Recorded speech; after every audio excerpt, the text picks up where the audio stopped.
Hello, everybody. First of all, give yourselves a hand for coming out and hanging out with us. Thank you so much. So this is about hip-hop, and hip-hop's about a lot of participation, so I might ask you to make noise once in a while.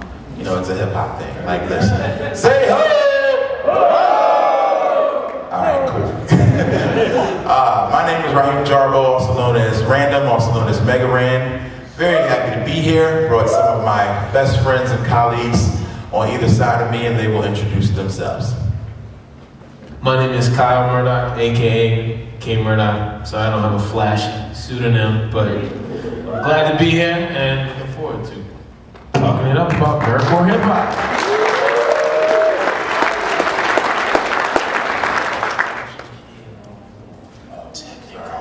I'm just having some trouble. I'm MC Frontalot. Hi, guys.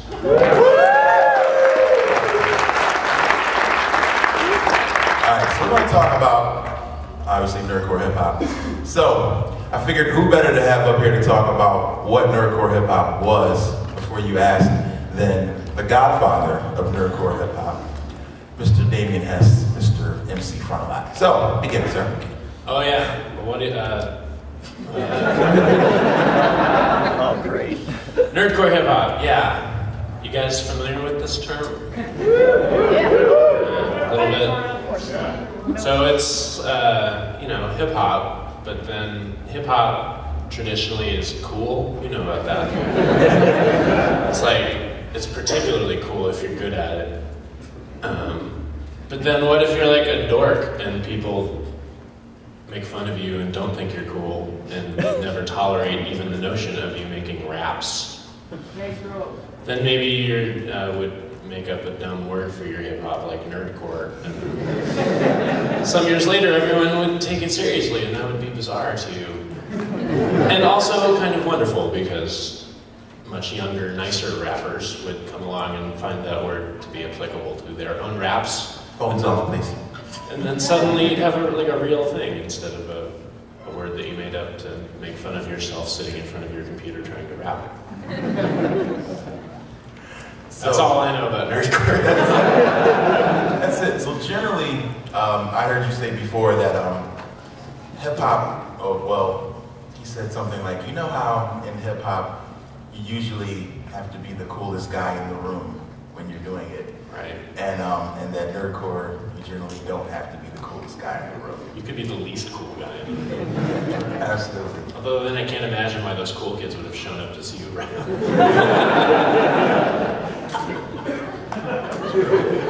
Good point. All right, so I feel like nerdcore hip hop, before we even knew what it was, before MC Frontalot put an awesome term to it, had been going on for quite some time. So I want to take you back a little bit throughout the histories of hip hop. I'm a huge. You guys see Rand, or is he hid behind his screen? Sorry, my laptop's too big. Do I need to? Sorry about that. Easier to see the screen. Just went black. Why'd that happen? I broke it. All right. Sorry. Laptop too big. All right. So why is it keep moving? Is it plugged in? That was me. I'd like to take you guys through history, being an educator or a former educator and a big history buff. I love to go through history, so I feel like anybody who recognizes and wants to know more about nerdcore hip hop should also know more about traditional hip hop, which spawned it. So I want to start with the beginning, because to me, hip hop and video games and the union of those two is what really played a huge part in creating nerdcore hip hop. So let us begin. I want to talk about the godfathers of each particular genre. And so, this man, do I know who that is? That is Kool Herc, the man who was credited with the invention of hip hop. He came from Jamaica, lived in New York, and was a DJ, who DJ'd house parties. And when he didn't have music to play, he would use his mom's records. And so, when his mom's records weren't cool enough, they often had a break section in the songs. And K-Murdock, you want to talk about breaks as you're a producer? So breaks would just be that part that essentially, like in this instance, Kool Herc would just kind of take and be able to loop and go back and forth. And before the advent of samplers, they had to actually do it the old school, hard way that a lot of people probably couldn't do it without samplers now, which is juggling the records back and forth. So, and that was it. The first DJ. And hip hop began. And it actually had help from the MC who would normally MC the parties, say some cool things to get people in the mood to party. And next thing you know, they made those things rhyme, and then they became MCs. So, this man, you might know who this handsome devil is, not DJ Kool Herc. That's Nolan Bushnell. Nolan Bushnell, the father of video games. And Atari, a lot of cool things. Also, Chuck E. Cheese later on. Did you guys know that? Like, it's a cool story that he was a huge Disney guy. And he wanted to work for Disney so bad, but his applications were always rejected. So he said, you know what, screw Disney. I got something better. A giant rat. Promoting food products. And pizza and games. And that was it. I believe he's back in the gaming industry right now. I think I just read that somewhere. It's pretty cool. Never really gets out of you. So I want to play something from K-Murdock's selection. One of the first, I thought, nerdy songs came from a guy you wouldn't call Nerdcore, but he's made a pretty good living for himself, a guy named Biz Markie. You guys familiar with him? Biz Markie was a guy who was never afraid to make fun of himself or others, and it's really worked out. The guys are like Yo Gabba Gabba these days. He's doing some really cool stuff. And this particular beauty here, called Pickin' Boogers, we're gonna play a little bit of that one.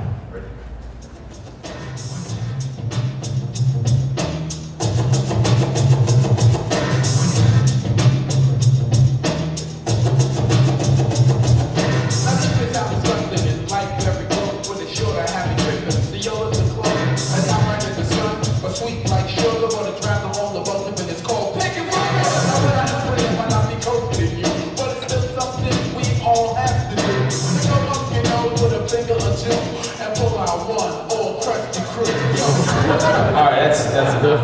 One or a crusty crew. And I mean, these were in the the glory days of hip hop when nobody had the heart to talk about these types of subjects. So I think it takes a lot of heart to talk about boogers. Absolutely. I think in front of a room full of people, that's true. I know to say that you pick boogers in your nose and pull out a crew. Crusty crew. I love it. So it began of just kind of talking about nerdy things, and eventually with the advent of video games, it just kind of gave us more things to talk about. There's lots of cool instances throughout pop culture where video games have invaded. Pac-Man Fever was probably the first thing that comes to mind with me. But going on through that, Biz Markie's a good guy I brought up because he got sued. He was one of the first artists to actually get sued for just using stuff without permission.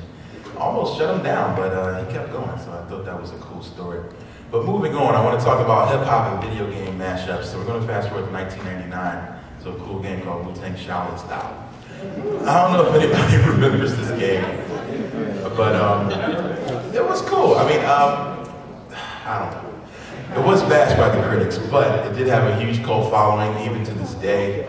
It was pretty innovative in that it included the Wu-Tang tracks that you could play if you put the PlayStation CD in your CD player. So I thought that was cool. People called it a cheap cash-in because Wu-Tang at that time was on top of the rap game. This was based on another game's engine. Bonus points if anybody knows what that game was. Thrill Kill. Thrill Kill, yes. Nice. Should have raised your hand. I had a CD for you. But I'm a teacher. Remember that. Watch me. So, based on the Thrill Kill engine, which was a game that was canceled for being too bloody, they just threw some Wu-Tang faces on it. But it was a triple fusion because hip-hop, video games, and martial arts, which were, three huge things, especially in the inner city, but everywhere. They were all big at that time, so decided to make that happen. So lots of great ones, but I thought this one kind of stood out for me. I want to go back into you know this man right here? Oh, I met him. All right. YT Cracker had an album called Nerd Rap Entertainment System. And for me, this is the first time I had ever heard nerd rap put together. And so for me, this was the moment where I was like, nerd rap, interesting. So this album here is free if you're around or haven't heard it, download it at whiteycracker.com. 7 tracks of Hot Nerd Fire by the heavily disputed king of nerd rap. And then the translation in French, folks. So he did a cool song called Mega Nerd. And and Mega Nerd sampled my favorite video game of all time, which is Mega Man. And so, something clicked when I heard this particular song that K-Murdock is going to play.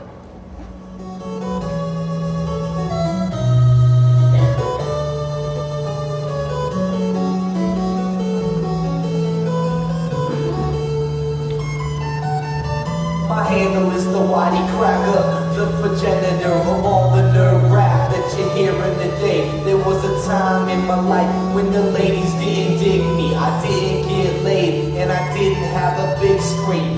Now they line up to see me, asking for a freebie. Cool down, be less needy, we're a little greedy. Back in the day when no one cared, sitting in our basements, face it, hacking on computers, disassembling stuff, paid off in the end. Now who got it, bruh? The beauty of the pod and the world of the Switch. There's more, but It's free, so anyone. the cool thing about Waddy Cracker, the name you might think might be offensive, but he doesn't find it offensive. You can totally call him that. But the cracker in his name is because he's a professional hacker. This guy was arrested for hacking into NASA's system at like age 14. Like, this is real. It was on like ABC News and all that. He wasn't like crashing satellites. He just No. he wrote cuss words on the front. He would deface. Yeah, he called himself a digital gangster. I love that because what he would do is he would deface websites. So it was the equivalent of graffiti in the 80s, 70s, and 80s. Graffiti was a marketing territory. He would write over someone's name and put your name. So it was the same thing what he would do with NASA's site. He just put, NASA and then write sucks underneath it or something. Just to, and they just couldn't figure out where it came from. I think NASAsucks.gov still resolves. It probably. So he runs like the largest hacker forum on the web. Like he's still pretty active in it. I think he just does hip hop just because it's fun. So I thought that was a really cool story. Once I heard Mega Man, I decided, well, maybe I could try to put these together. So that led to some things happening. I didn't know that. I didn't know Waddy didn't know Cracker that? was your inroad to the. It was. It really was. I had never heard of anything else, and that was what did it for me. What was I about to say? Hacker stuff. Oh yeah. So he got hired by Facebook because, as most companies realize, it's better to join than to try to beat any when it comes to the internet. So he's like Facebook's official DJ now. So he travels around to their events and DJs for them, which is a pretty cool way to make your living. Let's go into Jet Grind Radio. Is anybody ready this one? They're bringing this game back because they really need to. I don't know. Nice. Okay. When they're putting out a new. No. Oh, okay. But the same game. Same game. This, first of all, I have a huge soft spot for the Dreamcast. I think it was the greatest system ever created.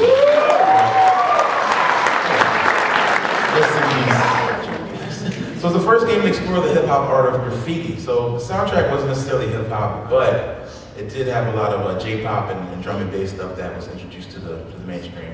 The heavily duplicated cel-shaded graphics, and what else? Still has a huge cult following, which is why they're bringing it back. Sega's pretty good at keeping their ear to what the fans want, and staying in touch with that cool stuff. I had sidebar. I had an interview with 2K Sports for a community. They wanted a community advisor or something, and she's like, "Wow, you're the first person I've interviewed for a job that had a Wikipedia page. This is interesting." So it went weird, but it got weird. But anywho, so MC Frontalot, I want to talk to you about Nerdcore today. Well, maybe the beginning. Can you talk about how you started, like putting songs out there, and how people began to hear of you, and how you began coming to things like PAX and stuff? I started. I'd always done some rapping, but just sort of very shamefully, like alone, with very select friends, like hidden from anyone who might have a critical idea or notion of what hip-hop ought to sound like if it were done properly. But then internet came along, and also MP3s came along. And MP3s were really exciting, because before MP3s you had like an 8-bit real audio stream was like the best you could hope to hear over your dial-up modem. But then all of a sudden you had this thing that, MP3s sound shitty, but in relative terms it sounded like sounded like a real recording, and it didn't, you know, it was 12 times smaller than the other option for having real hi-fi audio on a computer, and it was like, wow, wait a minute, if you had a 56K modem, you could download one of these things in half an hour, and then have it, and listen to it forever, a lot. So that was very exciting, and that, and also I was like, I had like a web server, and put those two things together, and there's this wonderful way to anonymously stick songs you made on internet, and you could be sort of like rapping in public without anyone being able to be like, well, yeah, you're the one who did that. I'm going to tell you how much you suck personally. Like, they couldn't do it. The worst they could do is like not bookmark your webpage. So that was like, the confluence of those two technologies kind of inspired me to go ahead and stick some tracks up. And I had a completely anonymous MC Frontalot webpage in 2000, and it was like a gallery of other rappers with their faces blurred out. There's a picture of Biggie with like his face is all pixelated. It says, here's MC Frontalot in a pensive moment between steaks. It's like a picture of Vanilla Ice, you know, this like posing. His face blurred out. It's like, here's MC Frontalot on the cover of Teen Beat magazine. You know, just like all just nonsense. And I had like interviews with famous rappers that I would like take out their answers and put in my answers and repost that on my webpage. The whole thing was just sort of like, it was like a hoax, but the songs were real. And I had that up for, I don't know, maybe a year, and I was doing a new song every couple months. And then I discovered Songfight, and I was like, oh, that's a great idea, that's for me. And the night that I discovered it, there was a song due, and I wrote and recorded that song, Yellow Lasers, in the course of the night, and put it up.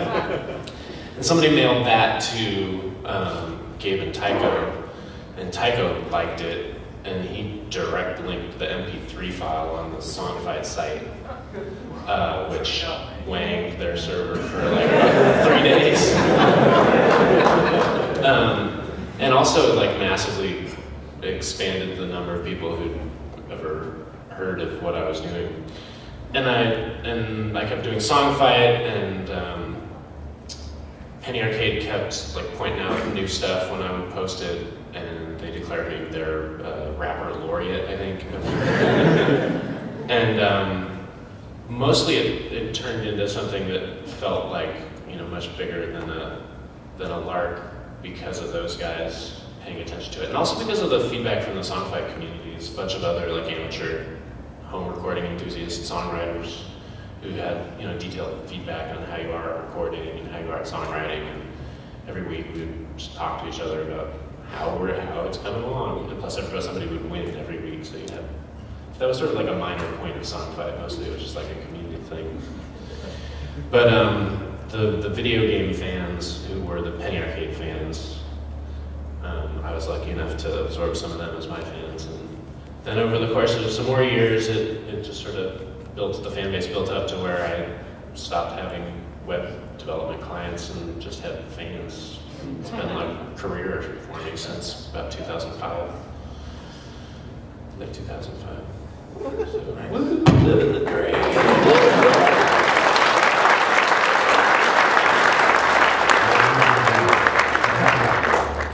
It's funny, people always, you know, I talk to people all the time about living the dream, but me, I'm not quite a similar story, but I've been rapping for a very long time, and just decided to try something new, and it was an album called Mega Ran, which combined Mega Man with hip hop, and then a lot of people liked it, and then they told me that I was doing Nerdcore, and I didn't necessarily know that, and so, you know, getting ingratiated in that community has, like, you know, sent my career in a way different direction. So I was teaching for a while, so since last May, I've been doing music full time, and it feels pretty good. And so I always say that, you know, like, man, living the dream is kind of like where I am, or feel like I am. So, does this feel like, was this your dream? Was this your goal, to be a professional rapper? Actually, I thought I wanted to be a novelist, but but I've always been really into recording and producing stuff at home, and I've always been into rapping. Although it never occurred to me that anyone would want to listen to me rap until all of a sudden a bunch of people did. So.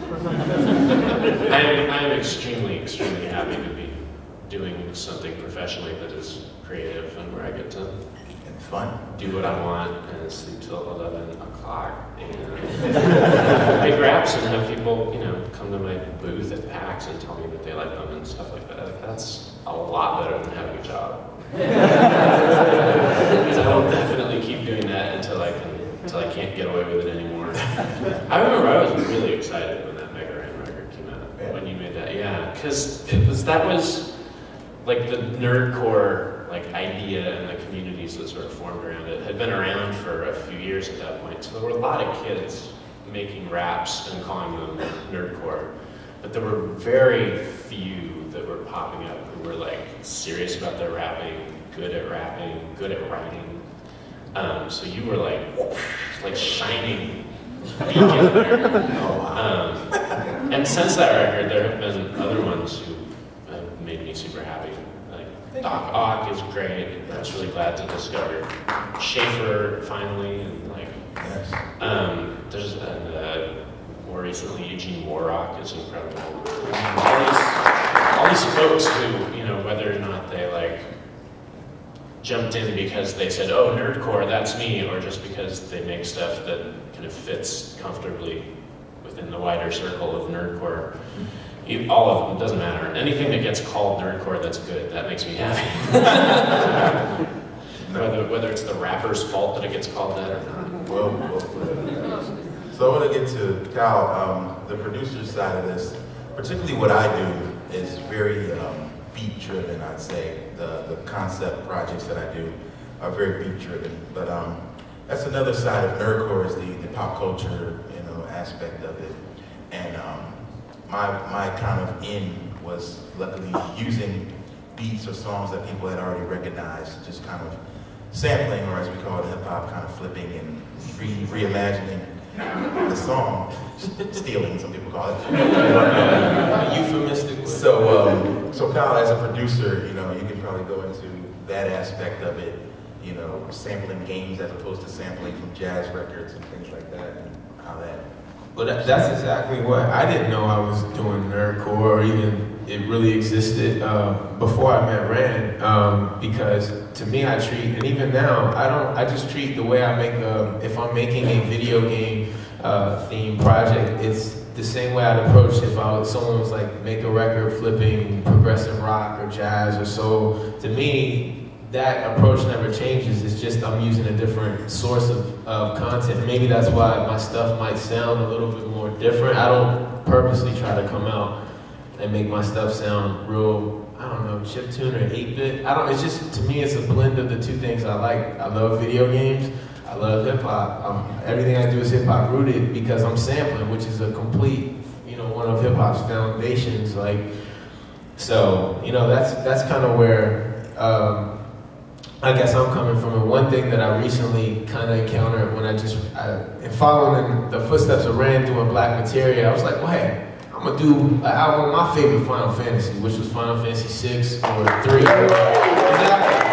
So my approach is different. I can't rap, and I'm not even gonna try. So I said I'll just do instrumental reimaginings or remixes of the 14 character themes of this 13 plus Kafka, so I made 14 tracks of Final Fantasy 6, and man, it was interesting. I had some people who really got what I was trying to do, and some people oh my God, that's blasphemous, how could you take Matsu's music and do this? And I was I remixed it, and that's one distinct thing that I feel it's a big difference than, say, some of the stuff you'll hear, which is amazing, or OC Remix, where cats and producers are taking this stuff and essentially replaying it and more modernizing a lot of this stuff, with live instrumentation. I just literally treat it like I'm sampling a record, and I took every, the source material of the different themes and just put, piano, drums, play some maybe counter melodies and stuff. And I tried to really pay homage, but at the same time put a unique spin on it. So it was an interesting experience. I kind of saw what you went through with Black Material, where you got, as much as you got praise, there are a lot of people who completely, I don't say vilified it, but would just maybe didn't see your approach. Yeah. So, but it's been fun, you know.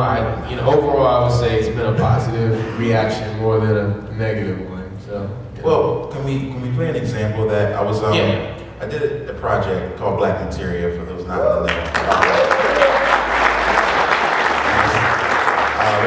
Which was all about Final Fantasy VII, my favorite Final Fantasy. So, thank you. So, one of the tracks in particular is this one right here. This is the original. I'm sure you all recognize this. It's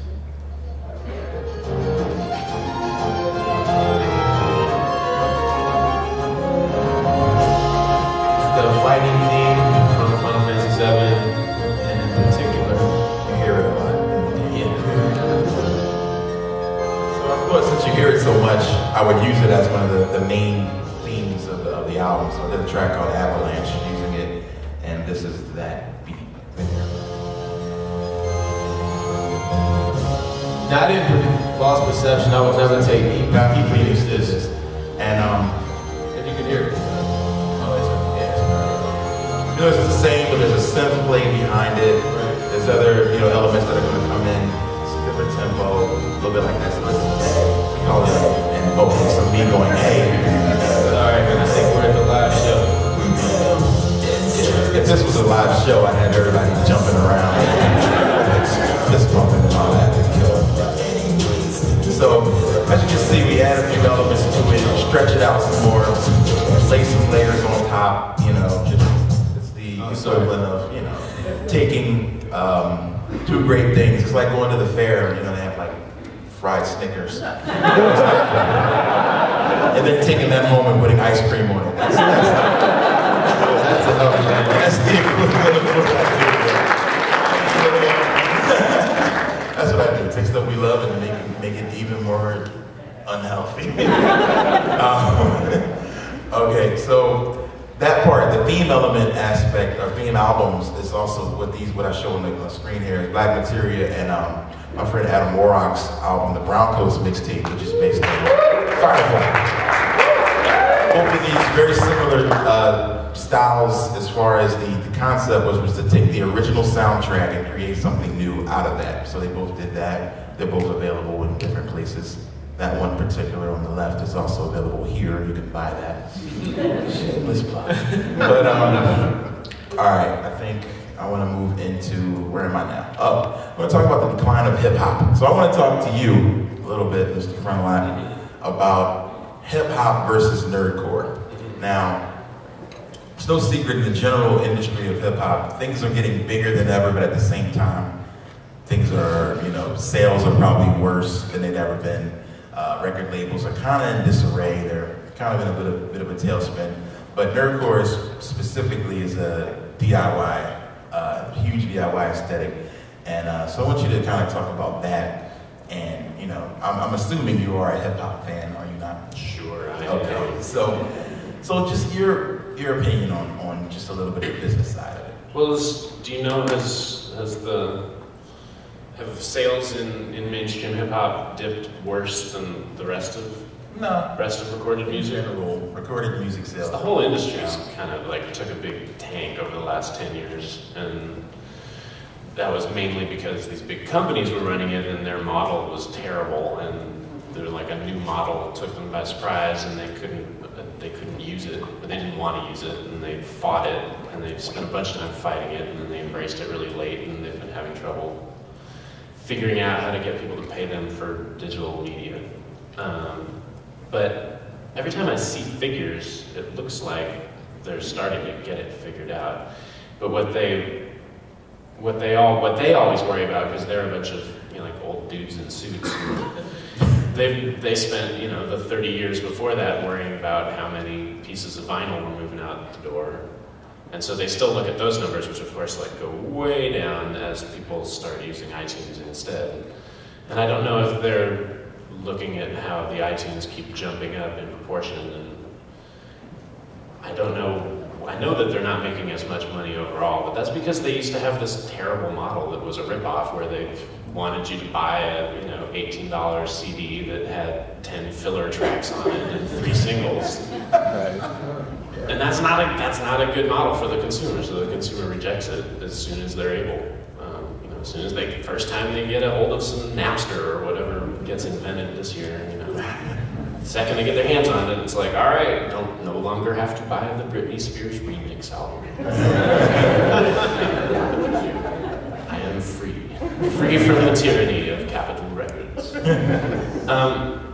So yeah, when I hear about the industry falling apart, all I think about is like, oh yeah, well, those guys in the suits are not going to have a third summer home, and I don't care. And also like certain gigantic artists who have always been like deeply in bed with that industry. People in like your Britney and Justin Timberlake and Shania Twain categories, like those people are also probably, short a couple of summer homes compared to where they would have been if the industry had stayed on its old trajectory. And I don't feel like I'm shedding that many tears over those guys either. Whereas a lot of people who I think are intensely talented and who deserve to have their fan base grow are doing what nerdcore folks and other sort of internet-intensive music people are doing, which is finding their fan base directly, connecting directly, communicating directly, spreading it out, doing their touring everywhere because like every fan they've got knows that they're coming to town because they're all on the webpage and the email list and the Twitter feed and the Facebook page. And so you don't have to put ads on sides of buses and try and hit 20,000 eyeballs with the hopes that 200 people will be interested and come see you at the club. You send the email to 208 people in the town who give a damn, and 8 of them are have a clan raid that night. The rest of them come to the show. And it's a more efficient model, like economically. You're not wasting this huge amount of resources telling people who don't care to pick up the Britney remix album. You're not wasting all this like plastic and paper moving those 10 filler tracks of Britney remix album around the country physically in trucks. And you're not wasting anybody's time by like trying to reach out to the guys who want the Jock Jams MTV compilation and do not want the Nerdcore hip hop record. You find the people who want the Nerdcore hip hop record, you talk to them, and you pitch it to them, and if it finds some small purchase in their heart, they will feel some kind of proprietary involvement in helping you continue to make the records by like coming and buying one, even though they could very easily get it for free about 500 different ways. Absolutely. All right, I think, I don't know what our time is, but I definitely want to have time for questions, and it looks like 20 minutes. Last time we had a lot of questions. I don't want anybody to not feel like they're not getting their questions.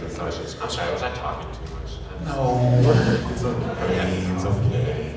All right, let's finish pitch it. Let's finish Q&A before we do yeah. Before we raise your hand if you are going to be around here Monday night, Boston area. Yeah. Yeah, we got me and the Proto Men in live in concert Monday night at the Middle East. If you can't make it tonight, I think someone died. I got flyers if you want to remember.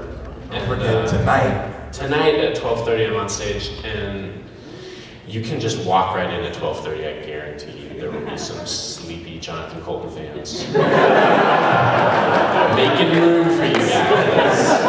If the lines are like impossible early in the evening, don't let it get you down. Take a nap, get drunk, come back.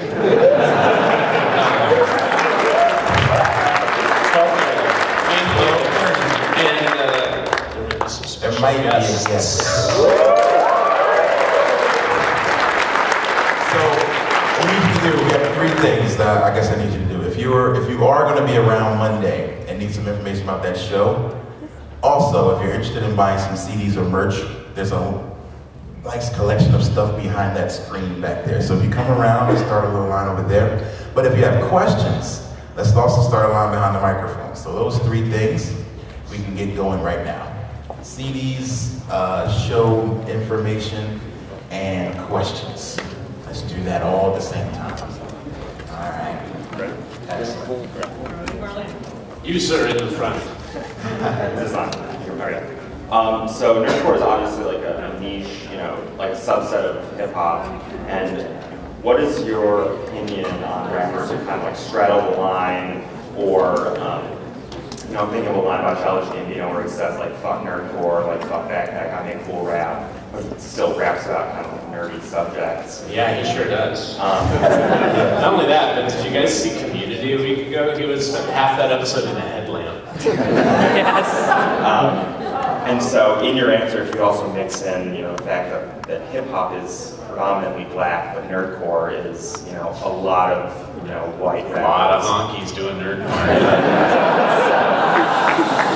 Just, your whole reaction to the interplay between those two would be great.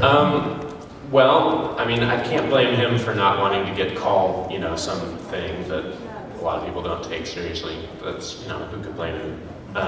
He's like a cool guy from LA, even though he's lighthearted and has a lot of like really dorky stuff in his raps. He's at heart like a fucking cool dude, famous actor, rapper guy. And that's fine if he doesn't want to be called nerdcore, that's totally cool. But people are gonna call him nerdcore because he's raps about completely dorked out shit. And he wears a headlamp on his famous TV show.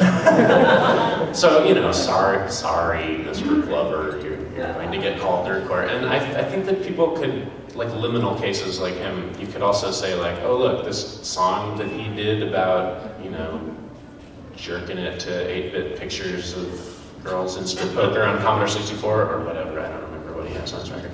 But for example, if that were one of his songs, you could say, this is a nerdcore song for sure right here. And this other one that he did about driving a fast car wearing sunglasses is not a nerdcore song.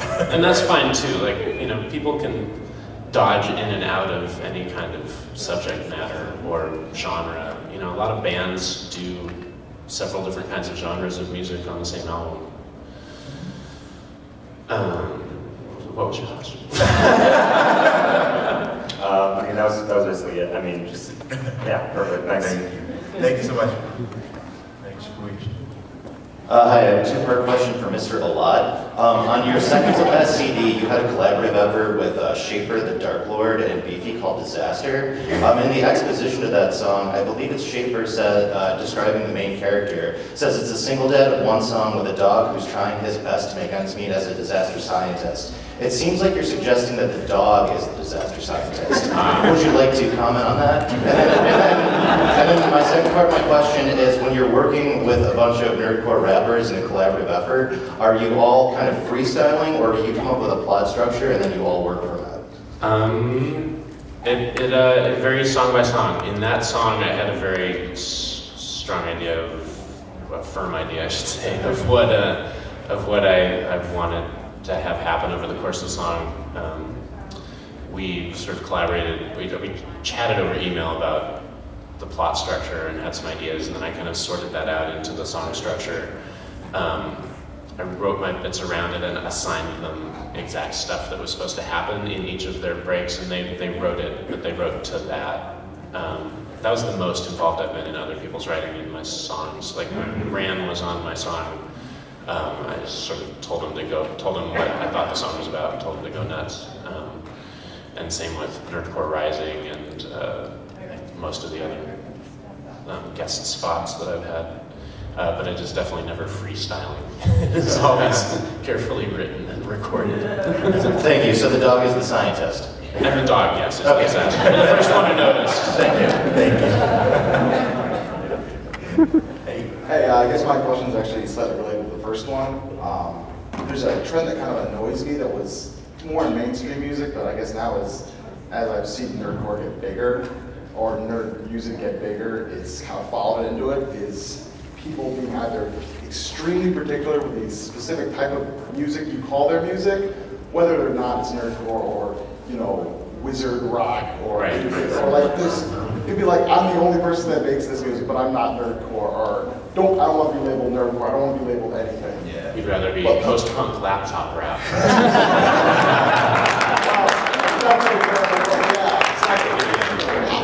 I guess I'm really laid back. I'm like, oh, it's not nerdcore? Okay, whatever. Or Right. yeah, that sounds like nerdcore to me. Like, Nerdcore is an opt-in subgenre. You're welcome to unclick the box.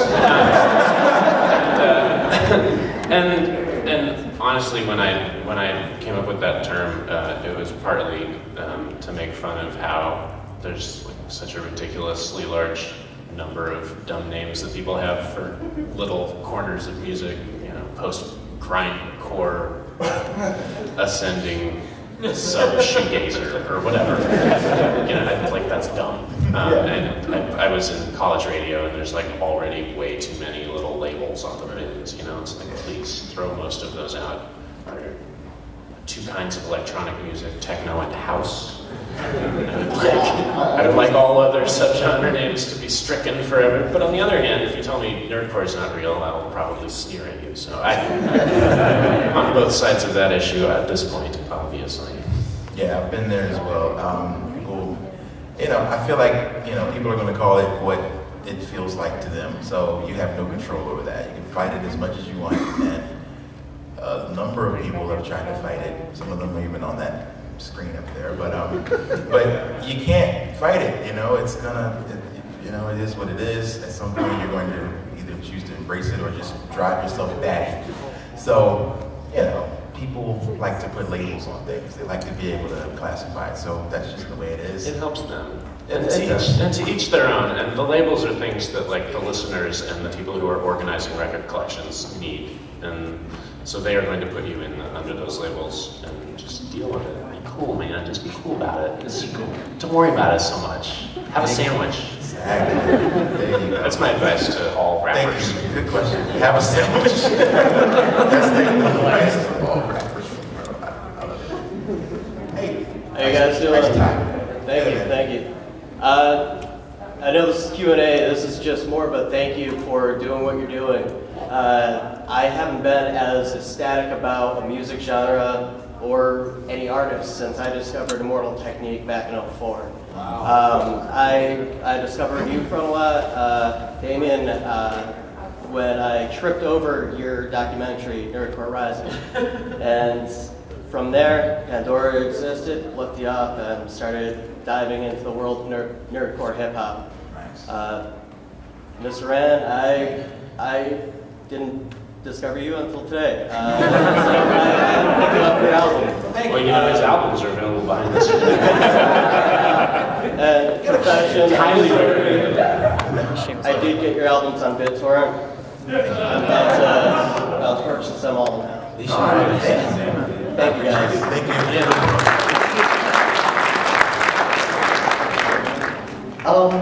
First of all, I'm really happy to hear that Whitey Cracker was your influence ran into, because that was the first album I heard. It's like, yeah, I want to do more of that. I want to see more of that happen. So that was really awesome.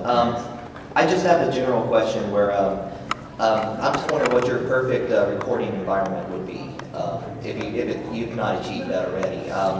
Currently, I have a Shure SM58 microphone in a quiet room, so I'm just curious to what you guys use. Oh, man. That's a good place to start. It's a lot better than your Xbox headset.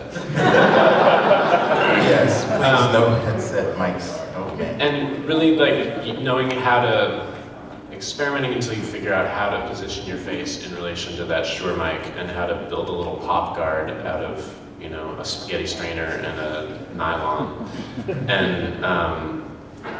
And figuring out how to process that stuff in your computer recording environment and how to use dynamic compression and EQs.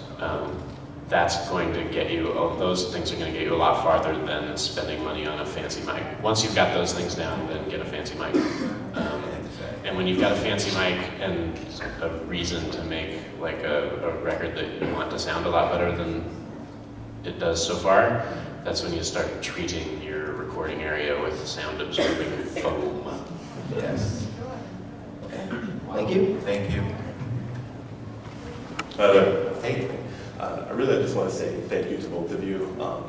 Ever since a little kid, I love making beats and playing games, but I totally suck at it. And both of you have been able to achieve the dream that I always had of doing hip-hop, done the game music, and other nerdy things. The actual real question I have is, Mr. Frontalot, one of the first songs I heard was the song Black Box, and it featured Random on it, and I was like blown away by it. That's how I found you actually, Random, was through that song. And I want to know, when are you guys going to do more collaborations, like an album or something like that? Because I was just being awesome. You know, Rand was kind enough to invite me onto a song on one of his records called Reset Button, which you should check out if you haven't heard it. And then, don't we have another one in the works that I'm like massively late to turn in a verse on? Oh, that's a perfect segue. I'm working on a new album. It's coming out this summer. Hopefully, if this guy can get involved, some great guests on it. I will be on it. MC Lars as well, Adam Warrock, man, all the guys I've worked with in the past, Storyville, K-Murdock, D&3. We're also doing a Kickstarter to raise some funds for that. There should be a paper around there somewhere. Even a Kickstarter. Very happy to say we started with a $3,000 goal that was just to create the album, and we beat that in a day. And then so the next goal is a video, so we're trying to get to 10,000. And if I do that, if I get to 10,000 in 30 days, the whole album will be free for everybody. Nice. So, let's see what happens. Keep that out going if you can. Where you're also doing a comic book and a Mega Ran video game combined with that. So it's gonna be a lot of fun. And it's called Language Arts, which is what I taught in school. So there you go. And maybe MC Frontalot. Hell yeah. I'm gonna keep putting the pressure about on this now. game. Yeah, it's gonna be pretty awesome. So yeah, that was a very good segue. Thank you for that question. It was not a plank, by the way. I do have one final request. Okay. On your album Forever Down, one of my favorite songs of all time is Dream Master. I brought my copy of Little Nemo. Oh! Would you please? Don't wave that around here. You might get Please, yes, please meet me at the show. Me and Kay would love to sign that. Thank you. Thank you. Awesome. Wow. Hello, sir. Hey guys, my name's Jack. I'm from Philly. Thanks so much. Philly! Yep. Anyone from Philly here? I am. Go Eagles. Temple shirt. Are you feeling? Yeah. There we are. But I want to thank you guys for doing this panel. I want to say that I'm most attracted to music where people, with musicians, aren't afraid to go outside and narrow the definition of the genre. And as you guys are sure I'm aware, whenever you use that term genre, it's very narrowly defined, particularly in hip hop. You know, I'm glad to see people are afraid of nothing to go outside those boundaries. I like guys like, the Roots, Billy, of course, MF Doom, you guys. Anyone else? Oh, for sure. Yeah, she's great. But what I'm curious about is, what do you guys listen to? Who inspires you? Are you guys a similar artist, or are you there not afraid to break boundaries? What do you guys listen to, I guess? All right. Well, I'll go through a couple. What do you think? MF Doom is big on my list. Bus Driver, Brother Ali. Just saw LP for the first time down in Austin. Awesome. He kind of killed it. That was great. I'll spend this on too lately. Oh God, I was listening. There's like a satellite radio in the car that I had to rent to get up here, and I was listening to the flashback, the throwback hip hop channel on Sirius. Backspin, yeah, all the way up here, and they played this Dell song, and I was like, wait a minute, God, Dell has been making music since I was in 11th grade. Yeah, he's like my age. Why did I sit on my ass for 20 years? Anyway. He remains a big inspiration. Yeah, I was going to play a Dell track too. Dell's song Protoculture was the first song that I know of that mentioned video games heavily in it. So that's an inspiration. It was sampled from Darkstalkers. So check that out. And I just went to a Kid Koala show in New York the other day, and he mentioned that the new Deltron 3030 record is done and coming out in January. It's not stop. Huge inspiration for me. MF Doom. This guy in Florida, Willie Evans Jr., we just toured with him. Really awesome guy. I love his stuff. Lupe Fiasco, Talib Kweli, Pharoah Monch, Jean Grey. Jean Grey, I saw her in Texas too. Yes, unbelievable. So good. I saw her with you, didn't I? Was there. Some of the new guys, I really love Kendrick Lamar, Big Crit, Action Bronson. Real big fan of those guys, and those guys are some real influences to me, I think, right now. Word. I listen to a lot of like classic hip hop, Tribe Called Quest. Everyone who's seen me, I have like the Tribe Called Quest emblem down my right forearm. I'm a humongous. I wouldn't even be sitting up here without them. Yes, you can. De La Soul, and then I listen to a lot of, as a producer, I just want to try to be more expansive for myself. So I love Quincy Jones, Ryuichi Sakamoto from Yellow Magic War. I like a lot of really crazy, I don't know, prog rock stuff. Vangelis, who scored Chariots of Fire, Blade Runner. Like, I listen to a lot of that. It's funny, people, I don't just say that. Like, I really listen to that stuff. And you can probably hear it in my sound, anyone who listens to my sound, like, especially because I love really crazy synths and stuff. So, anyway, I'm not as modernized, but I just love the classics, you know? Nice. Thanks so much, guys. Good question, thank you.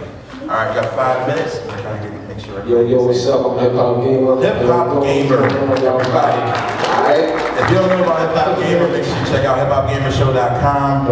This man combines hip hop and video games in a way that I could never do. Runs a blog, just everywhere. All work, baby. You know what I'm saying?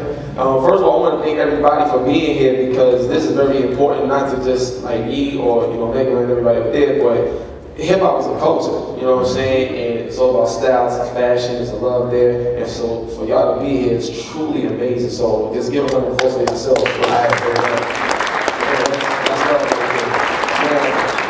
I got 2 questions, huh? All right, check this out. First joint is this. Now, I was here last year, I was talking to you guys, and I seen a lot of progress, and I love that. So the first question is this. Nerdcore, all that stuff is great, but I think I'm ready to hear something a bit more personal with y'all, musically. Like, certain things, certain like trials and tribulations that you probably had to go through growing up, and like explaining the story behind the success. You see what I'm saying? And to do that musically, I think, will engage the fans a lot more. So do you guys got plans to do anything like that to actually engage the fans that much more, like personally?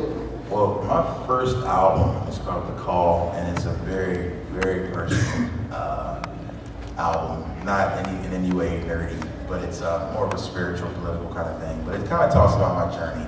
So I felt like I did that in 2006, and when I finished that, I almost felt drained from it, emotionally, and I almost didn't want to make music anymore. I felt like I had said everything I wanted to say until I decided to rap about some video games. It was like that was a part of my past that I kind of suppressed because you never felt like hip hop and video games could exist together and be cool.